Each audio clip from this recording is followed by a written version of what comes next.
I believe the workplace is meant to be a soulful place. So I actually think it's a very political and economically radical thing to do when you give people whose power means that their choices influence the architecture of society. When those people go on a healing journey, then society has a possibility to open doors that it didn't have before. Need to go back and look at all of that early childhood content in order to liberate them from relying on the survival strategies that made great sense earlier in life that are playing out long past their sell-by date. So this has a policy implication. A dead heart can make terrible choices and not feel the ethical breach or the pull. Open heart is not capable of doing that. Movements where I see very few but meaningfully frontier-facing organizations that are going back to address the harm they've already caused to society, to natural resources, to indigenous tribes, to various less empowered parts of the world. And I think when an organization turns back towards its ancestral history, not just to celebrate its milestones and its successes, but to take accountability for the ways it's caused harm, then you really start to rewire the future. This is the Gifts of Trauma podcast. Stories of transformation and healing through compassionate inquiry.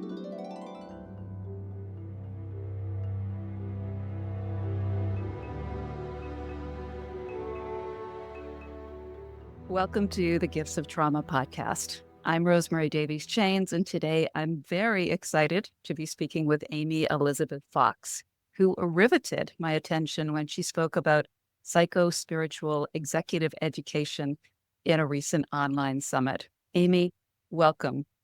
Thank you so much for having me. It's such a joy to be with you, Rosemary. I'm going to introduce you very briefly with just a snippet of your bio. Amy is considered an expert in healing individual, family, and collective trauma, and has been a pioneer in introducing trauma-informed development and psycho-spiritual principles into leadership programs. In addition to her work with Mobius, Amy is a senior student of mystical teacher Thomas Hubel, serving as part of his online faculty team and his lead faculty for his 2-year Timeless Wisdom training. Together, Amy and Thomas are guiding a first-of-its-kind year-long certification in trauma-informed consulting and coaching. Now, Amy, what would you like to add to what I've just said to frame up this conversation for our listeners today? Actually, with the nuggets that you chose, Rosemary, you really encapsulated the tributaries that I think are most essential to the work that I have the privilege to do with senior leaders. One, that I can offer a kind of psycho-spiritual healing process to people who ordinarily wouldn't turn out of their own impetus to therapy or into a healing path per se. The second, that is informed by mystical principles and mystical understanding of what that restorative process is, not just at the individual level, but at the level, we could say, of corporate architecture or societal cartography. And thirdly, that I feel very strongly that those of us who have the joy of working with senior leaders as coaches, as facilitators, as mediators, team interventionists, really need to start to inform ourselves of the prevalence of trauma and its aftermath in organizational life, and to see our role as bringing a kind of trauma lens sensitivity and attunement to the work we get to do in human and executive development. Really, you touched on all the things I think are most precious. Wonderful. Thank you. Thank you for those additions. Now, I served for 15 years in the corporate realm, from the late 1980s through the early 2000s. So psycho-spiritual executive education or leadership are concepts that I never witnessed in the corporate world. Your words gave me such hope. And I'm wondering if you can share a bit more about what your work involves. I'd be delighted to. One, you're pointing to the fact that this level of what we might call vertical development, very deep work on people's early childhood experiences, whether they were adverse incidents or missing developmental support or a range of traumatic experiences, understanding that leaders need to go back and look at all of that early childhood content in order to liberate them from relying on the survival strategies that made great sense earlier in life that are playing out long past their sell-by date. So how an organization starts to feel the pain or the need for this kind of deeper exploratory work is that they try shorter, more behavioral interventions to address whatever is that executive derailer or team dysfunction. And maybe they make a difference or provide some improvement in the very short term, but they have no longitudinal behavioral change. In a way, opportunity I received was watching 20 years of organizational interventions that failed or lacked the sustainability and stickiness that organizations need our interventions to have. And in the face of that, people are much more willing to look and say, why are we getting it wrong? Why do so many change efforts fail? Why do so many leadership programs not produce the cultural shifts in mindset, in behavior, in success that we would be wishing for? And in that question, you have an opportunity to define a new terrain of exploration, or at least the possibility, or help people imagine that something more radical and maybe more potent is possible.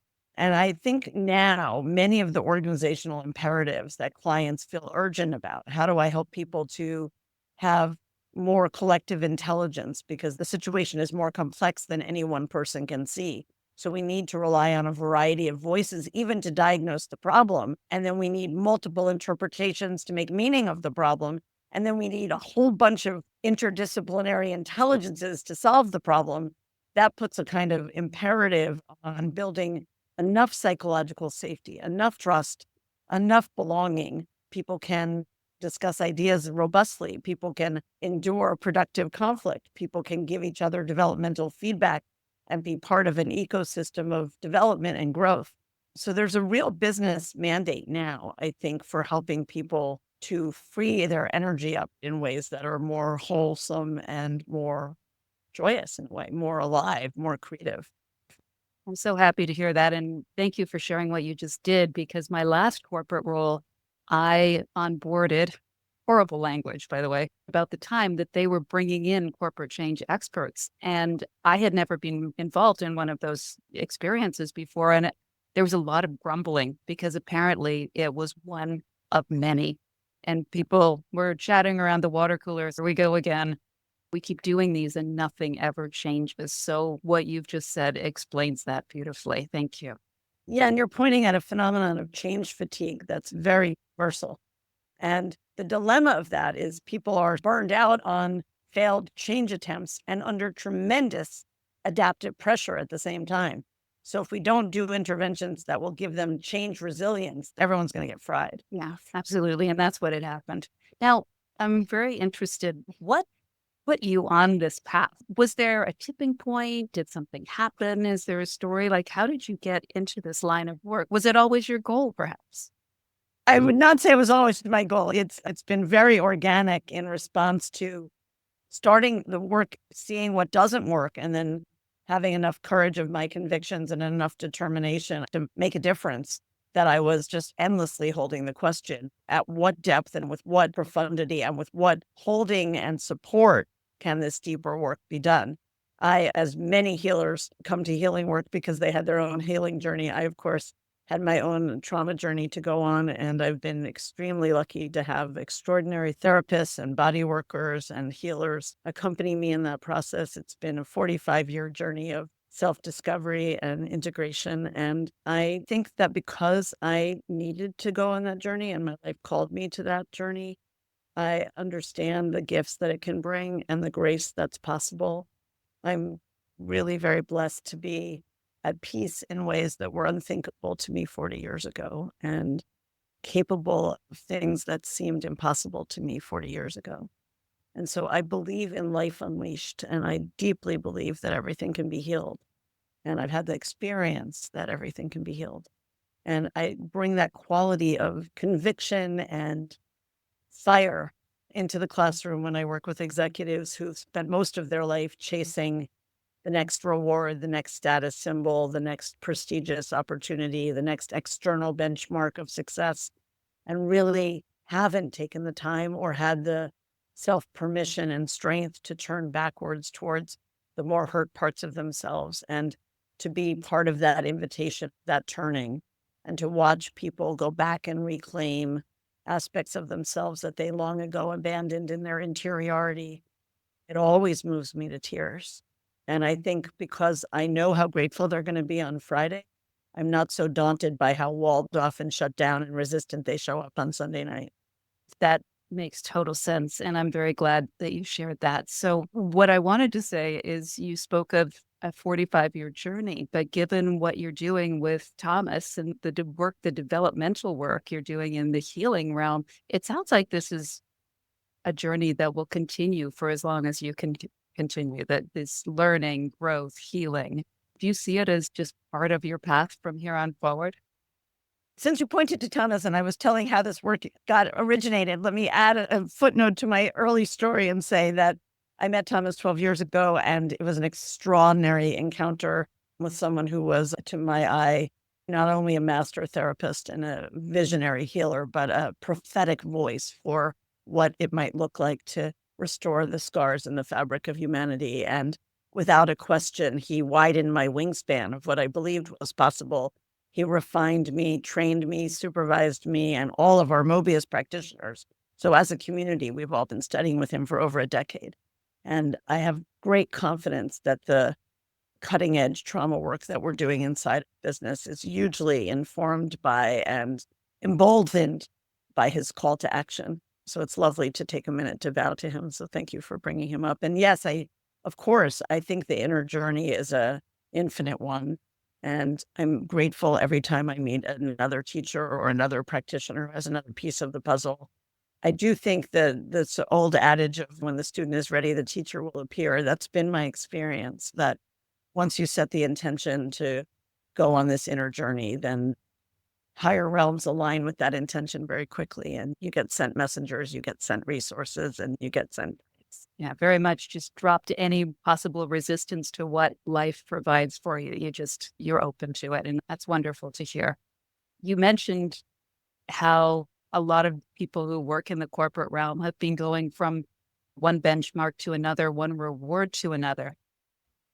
Obviously, during the recent COVID pandemic, a lot of people had an opportunity to step away from that. How have you seen that opportunity to step back really impact people working in the corporate space? Because they have had a chance to turn inward and look at themselves in a deep way when we were in it an unknown amount of time. I think there's a way in which I would affirm that's true and a way in which I would say it's disappointingly untrue. So what I do think people revisited were some of the prioritizations of their life. I think being home more and being able to be engaged in their family life and their community life and seeing how rich and meaningful it is to feel I'm in a place-based universe that has connections and deep roots to my community. And I'm showing up and able to be available to the day-to-day movements and unfoldings of my children. I think people came back to the workplace unwilling to make the sacrifices that they made pre-COVID in those domains of what's really precious in their personal lives. And I also think people found a different sense of community with the people they were working with because it became impossible to fully privatize the challenge. It was such a collective challenge, and it was such a significant, threatening occasion that I think all of us got more used to bringing our vulnerability and our emotional heart to one another at a different level. What I don't think it did was to give people at the senior most level of organization enough of a wake-up call that they would stop the frenetic nature and pace of the way they do their lives to really ask the more profound questions of who am I? What's my life in service to? How can I best contribute to the fabric of life? I don't think people stopped and asked those questions. I think actually you need to have a really direct forcing mechanism to interrupt the pattern and pace at which people are living. Information saturation and constant exertion and endless movement. And that intervention can be a leadership program, can be a coaching relationship, can of course be a therapeutic conversation. But somebody really needs to put all of that on halt more than even they did in COVID to excavate the content of their unconscious mind that's holding memory, that's holding sensation, that's holding emotion, that's been frozen since early in life. To do that unfreezing requires a cradle. It really requires a container. Yeah. I've been watching some documentaries on what's happening in the US right now from a workplace perspective. And that really supports what you just said, because what seems to be happening post COVID is that there's a burgeoning of service level jobs, which are requiring people to work at 2 or 3 jobs just to make ends meet because the pay is so low. But there's perhaps a letting go of middle level positions. Obviously, those are coming from the top. So that really affirms that the wake up call of senior management has not been heard. You're pointing at a second dimension of the wake up call, which is really worth highlighting, Rosemary, and I'm glad you brought it in.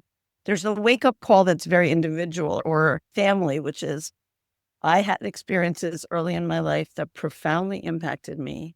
And many of the ways I got through those early experiences, I'm still doing, even though now they've just become my personality. They just appear to be the way I am. But really, I'm reenacting trauma responses in unthreatening contexts. So that's the personal work, or that's the personal turning inward. But there's also, as you said, a wake up call to the world of business, which says, where are we out of alignment with life? Where are we not paying people a livable wage? Where are we hoarding wealth at the top that isn't in any way sustainable? Those deeper moral questions or questions of eco psychology or collective health. There are leaders turning to those questions, but they're few and far between, as we can see in the way that the world is unfolding right now. And there is, in my mind, very much a dovetail between helping senior leaders inside an organization make the personal journey to unfreeze. Because, as Thomas says, you can't hurt what you love. You can't hurt what you can feel. So the numbness that everybody's walking in around as a way to dissociate and repress their own emotions, that numbness walks with them when they make choices on policy and they make choices on compensation and they make choices on the organizational design and they make choices on their sustainability policy and their ESG policy. So part of the unlock for societal health is to start to turn our attention towards generations of unhealed trauma and collective numbness so that we can feel each other, so that we can feel the planet, so that we can feel the river, so that we can feel the sky, so we can feel our own hearts, so that we can feel the person next to us who's hurting and make gestures of care. In the absence of the heart being an open instrument of information and guidance and diagnostic capacity, we don't even really know what the problems are. Thank you for sharing that perspective and that lens. And I'm going to ask you to continue to use that lens because I'm very interested in your perspectives and what's happening on our planet right now. When you, like since January, as you observe current events unfolding, what do you see? At the sort of pattern level, fear and greed as the driving states of consciousness. And that fear and greed shows up as structural polarization, where we've lost the ability to live in a plurality of viewpoints, to mediate the gray terrain between my opinion and your opinion to find common ground. We've lost the ability to be open to persuasion and deeply listen to each other. These are fundamental competencies a democracy requires. We've lost the ability to care about the way in which the people around us are in harm's way or in threat. We've gotten so self-oriented and myopic in that fear and in that greed that we don't care for each other and we don't care for the implicate order. And so that's the sort of state of consciousness that is, I would say, the core problem. It shows up as political divisions or reactive totalitarianism or increased conflict, has many, or ecological disaster.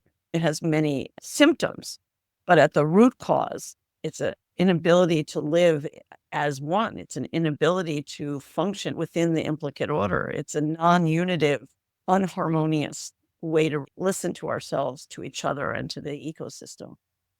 And so that's why I don't think you can separate politics from healing anymore, because what is really needed is a shift in consciousness. Yeah, absolutely. And as you mentioned before, the people who are leading us politically and in many realms are dissociated and bringing their trauma responses with them. Wow. Yeah, take that in for a second. Yeah, I said it in a speech a couple of years ago. There are two big secrets in corporate life. for the purpose of this conversation, let's widen it and say there are two big secrets in society. One is the level of regression and dissociation that many senior people are working from. So we're shaping our choices collectively as a society and in every institution, medical, educational, governmental, business, through the lens of untreated traumas. So that regression is the first big problem. And until we can help people to have a kind of cultivation of maturity and a refinement of their moral capacities, we're not going to make wise choices. And the second secret, which we've also been a bit alluding to, is I called spirituality the gold mine under this conference table. What do I mean by that? I mean by that the split between the sacred and pragmatic, or the secular and scientific, and the numinous and the spiritual, has a huge cost. That split, that desacralization, means we don't know how to cherish what's holy. And in the absence of that sanctity, in the absence of that reverence, in the absence of that devotion, abuse happens. And my teacher, Patrick Connor, talks about the importance of bringing those two worlds together, the sacred and the immanent, the transcendent and the immanent. And I think too much of our spiritual practice has had such a focus on going up the transpersonal dimension that we haven't spent as much time thinking, how do we bring the light down into the very fabric of life and use it to rewire social agreements and social construction so that we can have thriving, living human systems. I happen to do my ministry inside of the world of business, but that exact same repair process is needed everywhere. Beautifully said. Thank you, Amy. Now, given the nature of the change you bring to organizations, how do you prepare the ground for seeding that sort of change, the sustainable change that's needed today? I think a few things. I think I have a wonderful energy teacher named Linda Cesara I've studied with for years and years. And the first week that I spent with her, she said the following sentence.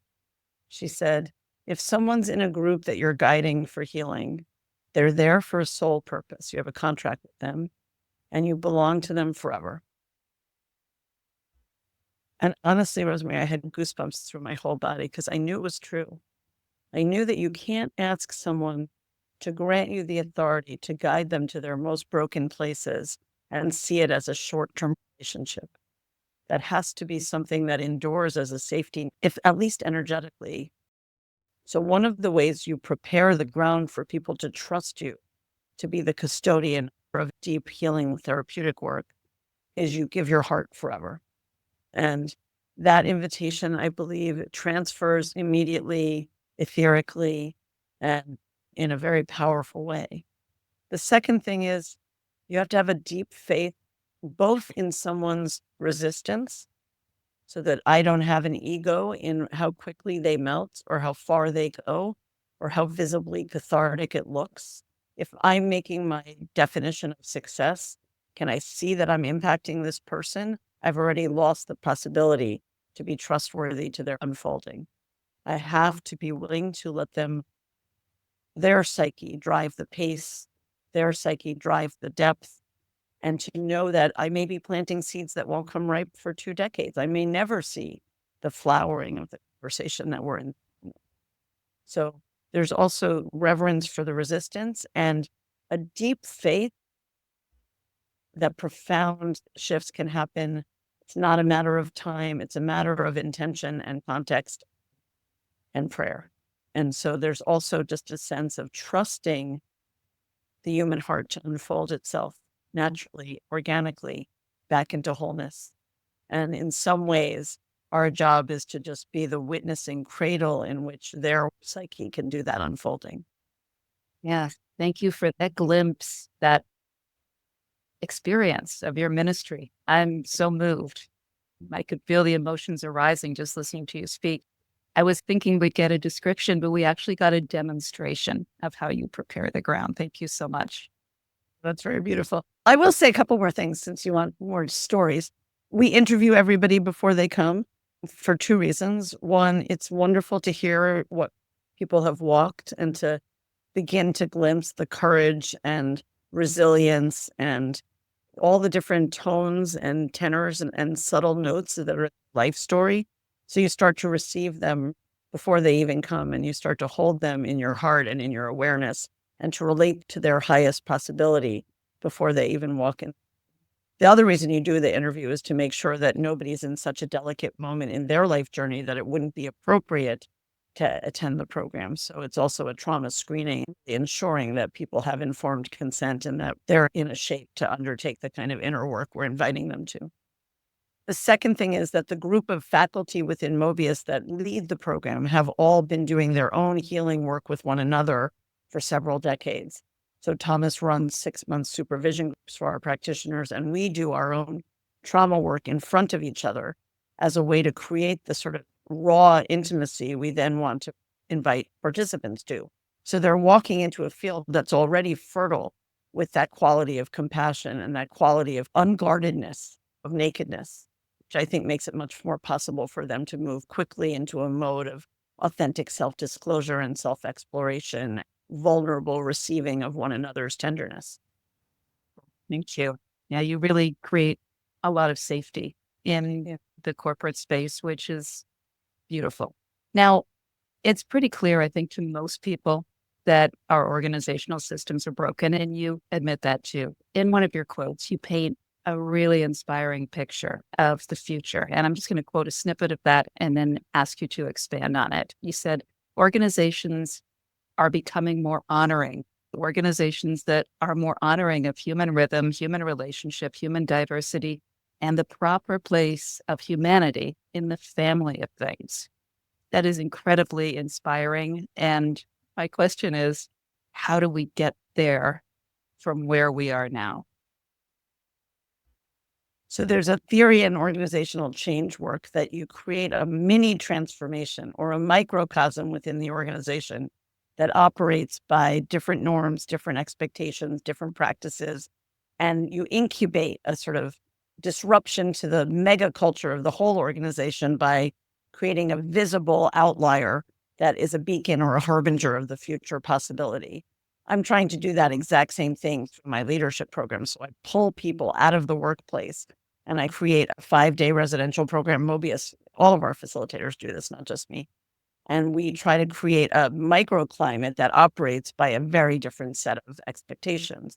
So the standard workplace, as the quote you generously shared alludes to, is disembodied, it's anti-emotion, it's anti-relation, puts a huge emphasis on autonomy and resilience and self-sufficiency, which basically means we value leaders who don't need us. But actually, it takes a village. So this idea that I can privatize my interior life and my relational life and leave it outside the workplace is a dysfunction that makes no sense and is hugely exhausting to people. It makes people lonely. So anti-body, anti-emotion, anti-relation, and anti-spirit. And therefore, people overwork and overextend and overgive, and they're constantly plugged into the churn of new information and the demands of day-to-day work. And what I'm suggesting and what I see with thousands of leaders when we slow them down and they give themselves permission to re-inhabit their bodies and to open their hearts and to tap into their intuition and to feel part of a larger whole is that the restoration process only takes a few days because it's actually a more natural human condition to be in a rhythm of embodiment and a rhythm of relation and a rhythm of being part of something wider. We're tapped into the implicate order by definition. So when you remove the barriers that are built into a technical industrial model of the workplace, the alternative flourishing happens quite spontaneously. So that's why I feel very hopeful about what I'm describing. It's very far away from how we're doing it now, but it's not all that far away from the frontier of each individual leader's possibility. So the metaphor of seeding change truly is that you are seeding a new and vigorous form of culture within a broken culture and trusting that it will spread and grow and transform over time the entire system. Is that correct? And I wouldn't say just trusting. I've been at it for a while, so I have the wonderful good fortune of hearing from people that took the program 8 years later, 10 years later, 20 years later, and they will describe it as the moment where something life-changing happened for them. And I think you're pointing exactly, Rosemary, at what the aha of the experience is. Each person's individual developmental journey is, of course, bespoke to their life circumstances and what it is they need to integrate and metabolize. But as a collective, everybody's getting that same glimpse of, oh, the way we're working isn't working. And oh, there's a very different way we could be working, and it's right here at hand. And I think there's no turning back once you've seen that and you've lived that and you've felt the benefit of that, the vitalization of that unlock. By definition, it will flow out of you as an invitation to other people, as a series of very different responses. One of the executives that took my program a couple of years ago wrote how after the program, he felt like his performative self went to sleep. He said, I feel like I started running when I was 3 years old and I never stopped running until the program. Wow. Now I give myself space. Now I take rest. Now I ask deeper questions of my life. Now I have intimate conversations with my spouse. Now I show up for my kids. We're talking about realigning our choices to the appropriate rhythm of healthy life. And since you brought in the world circumstance, I could say for myself, I don't think there's ever been a more urgent moment to humanize the workplace than this period of such extraordinary adaptive demand and the time of AI and a time of economic insecurity and political instability. All of that chaos and ambiguity creates such anxiety for people that our workplaces have to become places of soothing and places of mutual support. Thank you. Thank you. I'm glad that my question evoked that, because what I heard, and I'll reflect it back to you, is that yes, it's corporate change, but you're not changing the corporate structure so much as the people within the corporate structure. It will emanate, it will trickle down, it will trickle up. Executives who have personally been in the program will walk in the building, encounter the receptionist, they'll encounter the janitorial staff, they'll encounter middle management. And it seems from your experience that it will be impossible for people not to notice the transformation. I mean, that's certainly my aspiration. And I just want to make sure that we're not disentangling the personal healing from the societal restoration. So not only do I think they will appear differently to the range of people they interact with on a daily basis, but when they go into the boardroom and the executive team room, they will make more noble and aligned decisions. So this has a policy implication. A dead heart can make terrible choices and not feel the ethical breach or the pull. Open heart is not capable of doing that. So I actually think it's a very political and economically radical thing to do when you give people whose power means that their choices influence the architecture of society. When those people go on a healing journey, then society has a possibility to open doors that it didn't have before. Thus creating soulful workplaces. Yes, I love it. I believe the workplace is meant to be a soulful place. I shared your quote earlier about how future organizations will honor human aspects, our rhythms, our relationships, our diversity. I'm curious about how the change you have initiated and continue to initiate will relate or could relate to our environment. I'm thinking about mining organizations, logging, farming, fishing, and various manufacturing process, how we impact nature and natural resources. Do you have a sense, given that we've spoken about the soulful business, of how that will transform how our business world works? Well, I think there are two things that need to happen, and both of them are waves already well underway, I would say, towards more conscious business. The first is not thinking purely in terms of short-term profit, but starting to think in terms of the triple bottom line, and organizations becoming more aware of their economic and ecological impact on the communities that they serve, the indigenous lands that they sometimes work within, and the needs of the ecosphere, the biosphere. So I think there is a natural movement towards calibrating the pressure that organizations, companies have from the stock market to create short-term shareholder value, to thinking about the value for society writ large. I think the second thing is movements where I see very few but meaningfully frontier-facing organizations that are going back to address the harm they've already caused to society, to natural resources, to indigenous tribes, to various less empowered parts of the world. And I think when an organization turns back towards its ancestral history not just to celebrate its milestones and its successes, but to take accountability for the ways it's caused harm, then you really start to rewire the future. And Thomas and I are working with several organizations that have that level, not just courage, but integrity and depth of understanding that there's a karmic process when you've caused harm that will continue to bounce back at you, not just in terms of public perceptions or advocacy boycotts, but in terms of energetic aftermath. And when you go back and tend to that and clean up the energetic and etheric field of your institution through reparative processes and rituals, and through really taking account relationally to what and who you've hurt, then we have really put certain things to rest that then I think creates white space for the fresh wind of the future to download. My whole being is smiling as I listen to you. Very inspiring. I really bow to the leaders and boards that have chosen, rather than looking away, to systematically inventory where the harm has happened. Absolutely. Now, something I did not cover in your bio, you're on the faculty of the African Leadership Institute's Desmond Tutu Fellows Program at Oxford. So I'm sure you're very familiar with the African Ubuntu philosophy, which is innately collective and highly collaborative. I'm wondering what sort of resistance you encounter given the Western focus on independence and competition when, if you or when you introduce this concept.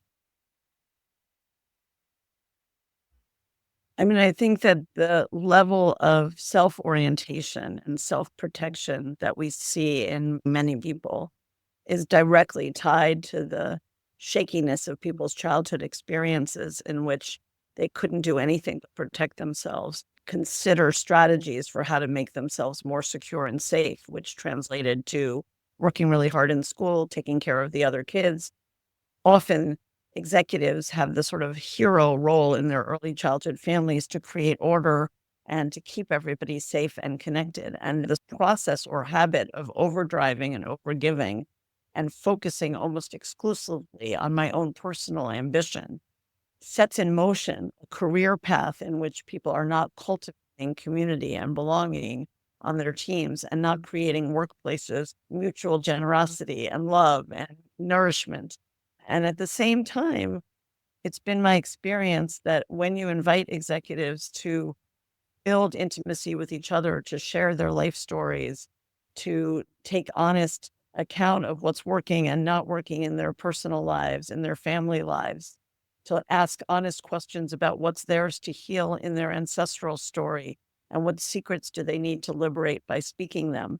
When you create a container in which people can invest in one another's journey home, it's just a natural and inevitable thing. So I feel very hopeful that workplaces can become places where people feel I can bring my pain here. I can ask for help here. I can struggle here. I can fail here. I can learn here. And once you have permission to be entwined with each other in a relational fabric that has that kindness at its core, then I think everything's possible. And you mentioned earlier respect for Indigenous land. Something wonderful I've noticed is happening that after centuries of dismissing and demeaning Indigenous cultures, a new reverence is emerging for the wisdom of Indigenous philosophies and teachings. And I wonder if you foresee significant involvement of Indigenous leaders in this change process. Well, there certainly are Indigenous coaches and facilitators and practitioners who already bring the rich resource of their history and their spiritual practice and their ways of engaging community into their work with clients. I don't think that's a future state. I think that's already happening. But what I would also say is that thankfully, many Indigenous tribal practices have preserved the health of their commons, the health of their family, by practices that now, when you import them into a Western context, are the antidote to the dysfunctions we've all been operating with. So I think that it's absolutely inevitable as the West hits the wall of our own dysfunction that we will more and more seek that wisdom, that counsel. I think the question is, how does that turning towards Indigenous wisdom, not come with an exploitive, extractive orientation to which we've been doing everything, but come in supplication, come in humility, come in at the frontier of what you don't understand yet and ask for help. That's very different. So I think it will happen, but how it happens, I think the jury's still out. Fair enough. Thank you. Now, I'd like to turn back to healing work. You explain that the healing process, and again, to quote you, is refining us to be even purer instruments of the qualities of kindness, of patience, of compassion. Those are the diamonds we are polishing in ourselves so we can be agents of those qualities in society. You also speak of a natural rising of a new intelligence. I wonder if you could say a bit more about that. I think what I'm pointing at there is that we're so used to relying on purely our cognitive ability to think and to make meaning in a data-driven kind of problem-solving paradigm. And we're under-resourcing in the domains of imagination and intuition and psychic knowledge and telepathy and non-direct knowing. My experience, at least in my spiritual and mystical practice, is that we are plugged into an implicate order that's information rich in the same way that AI can now access seamlessly endless archives of human intelligence or knowledge. Our intuition can access endless amounts of non-local information if we get quiet enough and cultivate a quality of receptivity. It's almost like honing an antenna by hollowing yourself out through practices of body work or tantric work, or breath work, or even just contemplative practice, stillness, prayer, chanting, movement. All of those practices create an inner space that's just deeply listening. Thomas talks about listening as if you have eyes all over your body. So one of the things I'm encouraging leaders to do is to slow down enough and be intentional about the cultivation of that inner calmness, that inner equanimity that taps you into the hall of possibilities where everything is imaginable. Thank you. I'd like to focus a little bit now, if we can, on collective trauma. And there may be a couple ways to look at this. I'm very interested in how you bring the collective trauma healing work into corporate settings.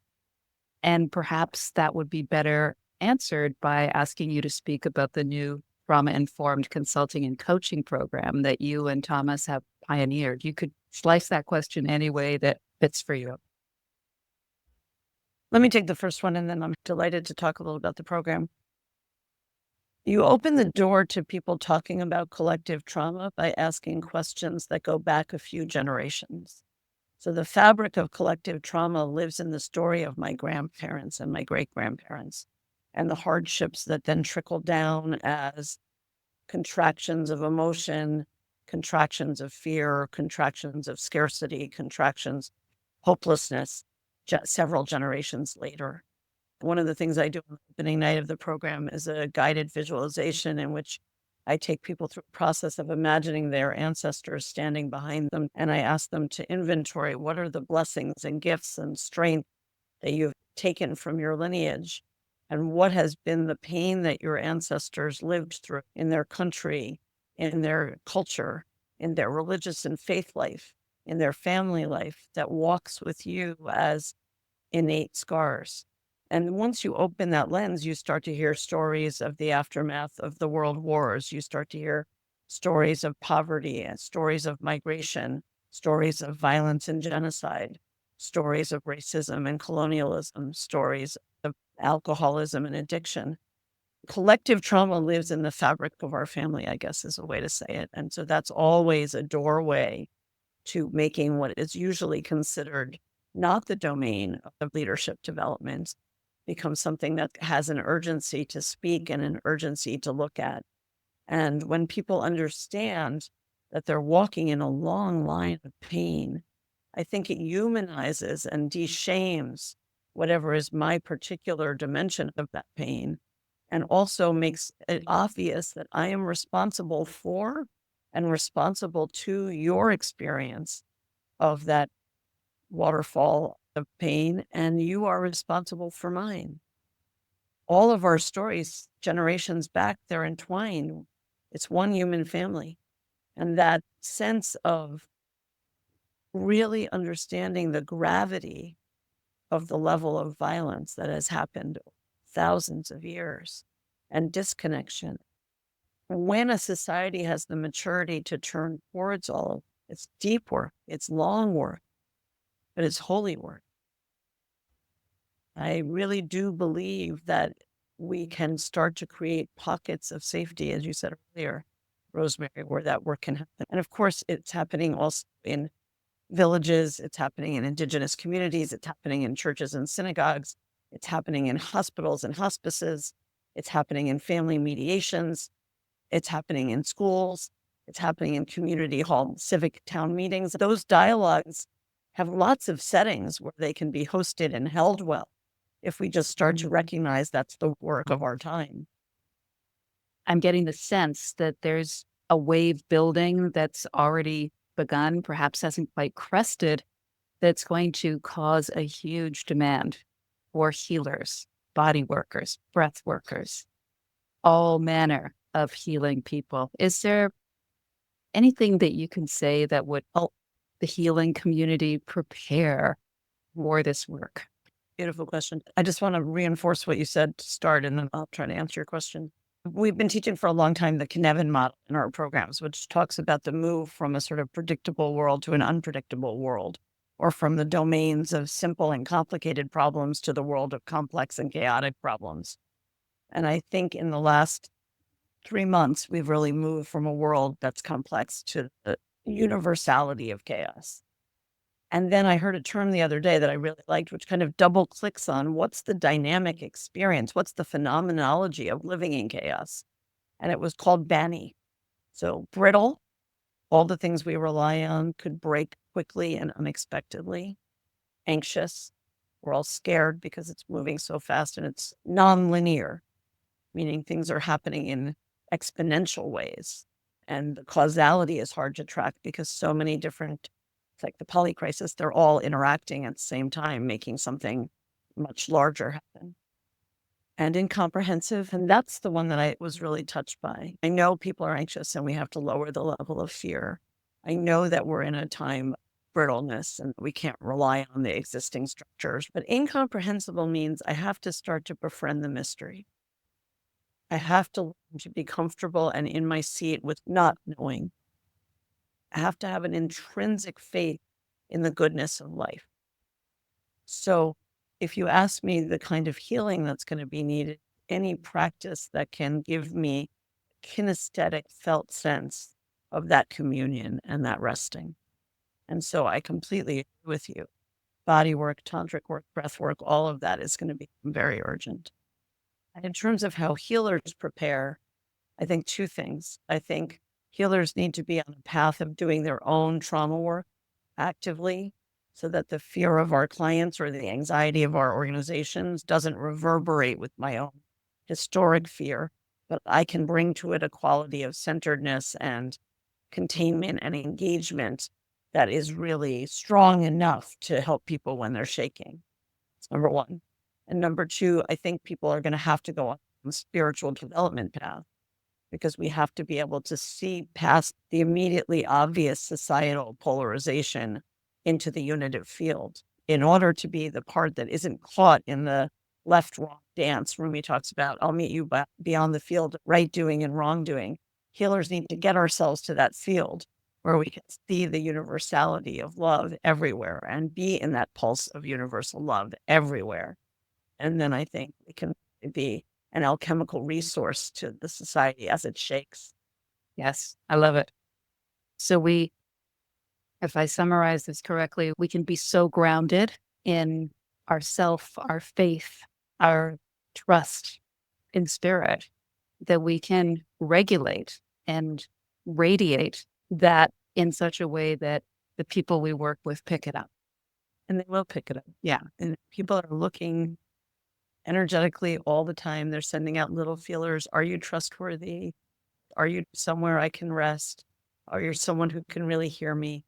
And when you're really sending a meaningful and congruent invitation, the veils part of hard. Wonderful. Thank you. You're making my first question all make so much sense. Psycho spiritual work.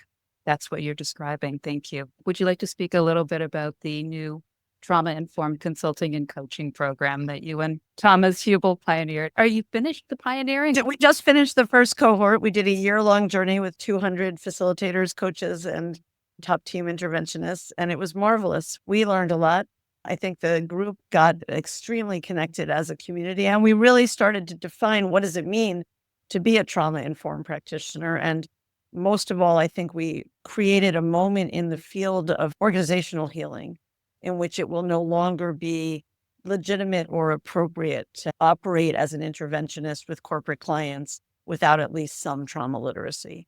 And so I'm hoping, having raised the threshold of what does it mean to be trauma informed as a gold standard of our professional expertise and certifications, I feel very strongly that we can't ignore the hurt that's in front of us anymore. I'm curious, what are the criteria for accepting students into this program? It's coaches and consultants. Sounds very general. Can anyone who does this sort of work apply?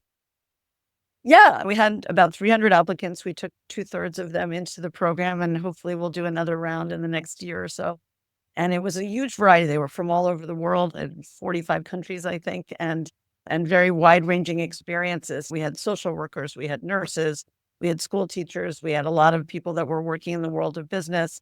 We had a few religious leaders, we had some indigenous leaders who were leading their own processes. So it was beautiful. And I believe that not just our program, but that more and more there are opportunities to train. Dick Schwartz at Internal Family Systems is now doing an IFS training for coaches. There's lots of ways for people who are doing business consulting to get more confident in their ability to at least understand and perceive trauma symptoms in the work that they're doing, even if they don't yet have the skills to address it all. Wonderful. And that all speaks to the army of healers that the world is needing or going to be needing very soon. Thank you. Is there anything else you'd like to address? Is there a question I haven't asked you that you'd like to say something about or something we've skipped over? Yeah, maybe just to say, I really do think it's our collective job as practitioners to pay disproportionate attention to our self-care and to the things that inspire us and give us hope and joy for the future.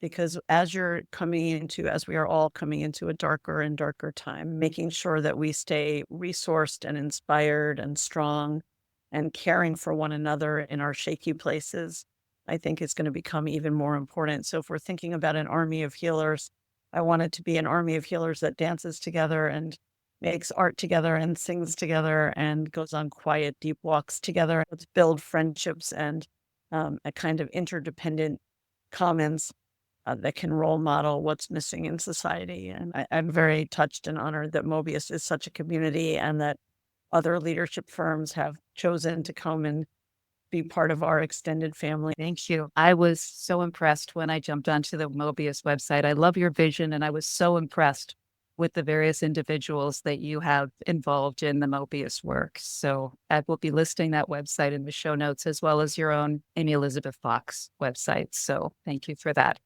Wonderful. I'd love to hear from people and how they found our conversation. Yeah. As we close up, I'd like to invite you to offer our listeners some words they can take away and contemplate or meditate upon. What would you like to whisper into the listening ear of so many healing professionals and people who perhaps might wish to become that? I would say, ask yourself these 3 questions. What is life asking me to serve in this moment?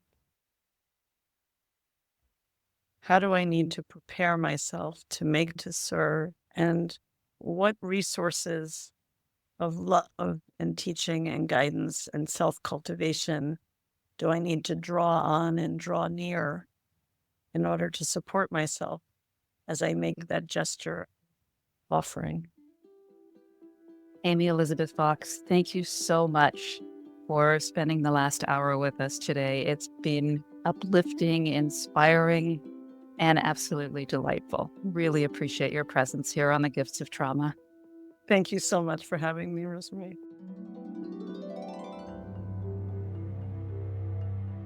Hey friends, if you are or have participated in the Compassionate Inquiry Professional Training Programme, please join us from June 17th to June 19th at Renewal, a CI summer solstice retreat hosted by Sataram Kaur and 18 CI facilitators from around the globe.